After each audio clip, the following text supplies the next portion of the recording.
I'm Nathan Glazer, formerly in the Graduate School of Education at Harvard, and we're talking today with Paul Peterson, the editor of Education Next, who has just written a book called Saving Schools from Horace, Mann to Virtual Learning.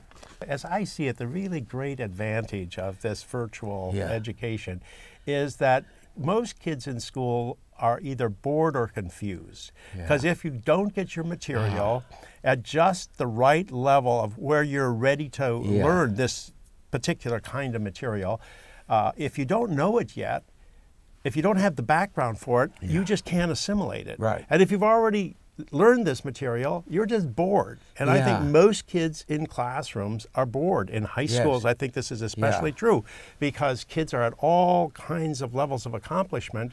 And so they sit there and they're waiting for the other kids to catch up with them, or they're confused and they figure they'll never catch up. So I think that's what makes this virtual education sort of exciting, that if you fine tune it, if you get it right, and we're not there yet, I'm not going to claim we're there yet, but if you get it right, everybody can get the material at their exact level of prior accomplishment and they can build on that. So, but to turn to your question about Florida, and it is true that in Florida, a lot of kids take the PE program, or what I call the Phi-Ed program. It's required by the state of Florida. You have to take this course, and kids hate to take Phi-Ed in high school. If they're in sports, that's one thing, but the other kids, they don't want to take Phi-Ed, and so you can now take it online. Well, how in the world can you take physical education online? It's quite, but you can, in the sense that you can take your pulse and your weight, and you can promise your teacher that you're exercising today, and you can tell them what your favorite sport is. And some kids claim that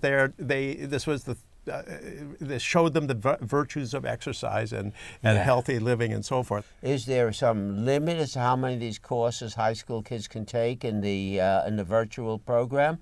And I mean, is the ultimate vision, not that I want to be ultimate about it, the abandonment of the physical school in terms of course, presumably you can take these courses anywhere from at home and so on, right?